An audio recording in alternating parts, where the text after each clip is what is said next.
আসসালামু আলাইকুম প্রিয় দর্শক, প্রতিদিনের মতো আজকেও আপনাদেরকে বিশ্বের বিভিন্ন দেশের টাকা রেট সম্পর্কে জানিয়ে দেবো। দর্শক, প্রতিনিয়ত কিন্তু বিশ্বের বিভিন্ন দেশের টাকা রেট পরিবর্তন হচ্ছে। আজকে বিশ্বের কোন কোন দেশ থেকে টাকা পাঠালে বাংলাদেশি টাকায় কত টাকা করে রেট পাবেন সেটা আপনাদেরকে জানিয়ে দেবো। আজকে আপনারা জানতে পারবেন মালয়েশিয়া, সৌদি আরব, ওমান, দুবাই, কুয়েত, কাতার, বাহরাইন, মার্কিন ডলার সহ বিশ্বের বিভিন্ন দেশের ডলারের রেট আপনাদেরকে জানিয়ে দেবো। প্রথমেই জানাবো মালয়েশিয়ার রিঙ্গিত। মালয়েশিয়ার ১ রিঙ্গিত সমান ৩১ টাকা ২০ পয়সা করে রেট পাবেন। সৌদি রিয়াল, সৌদি আরবের ১ রিয়াল সমান ৩২ টাকা ৫৪ পয়সা করে রেট দিচ্ছে। মার্কিন ডলার, মার্কিন ১ ডলার সমান ১২২ টাকা ৮৯ পয়সা করে রেট পাবেন।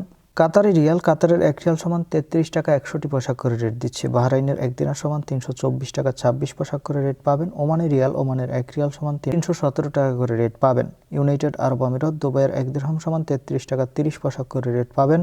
কুয়েতি দিনার, কুয়েতের ১ দিনার সমান ৪০০ টাকা করে রেট দিচ্ছে। সুইজারল্যান্ডের ১ ফ্র্যাঙ্ক সমান ১৫৩ টাকা ৫৫ পয়সা করে রেট পাবেন। দক্ষিণ আফ্রিকার ১ রান সমান ৭ টাকা ৬০ পয়সা করে রেট দিচ্ছে। কানাডার ১ ডলার সমান ৮৯ টাকা ৪৩ পয়সা করে রেট পাবেন। নিউজিল্যান্ডের ১ ডলার সমান ৭২ টাকা ৭৮ পয়সা করে রেট পাবেন। অস্ট্রেলিয়ার ১ ডলার সমান ৮৭ টাকা ০৪ পয়সা করে রেট পাবেন। সিঙ্গাপুরের ১ ডলার সমান ৯৬ টাকা ৬৪ পয়সা করে রেট পাবেন এবং ব্রিটিশ পাউন্ড, ব্রিটেনের ১ পাউন্ড সমান ১৬৩ টাকা ৬৮ পয়সা করে রেট পাবেন। ইউরোপের ১ ইউরো সমান ১৪৫ টাকা ৬৫ পয়সা এবং ইতালিয়ান ইউরো, ইতালির ১ ইউরো সমান ১৪৫ টাকা ৬৫ পয়সা করে রেট পাবেন। দর্শক, এই ছিল আজকে বিশ্বের কয়েকটি দেশের টাকা রেট সম্পর্কে কথা হবে। পরবর্তী কোনো ভিডিওতে প্রতিনিয়ত আপডেট পেতে অবশ্যই আমাদের চ্যানেলটি সাবস্ক্রাইব করে রাখুন। ধন্যবাদ সবাইকে। আসসালামু আলাইকুম।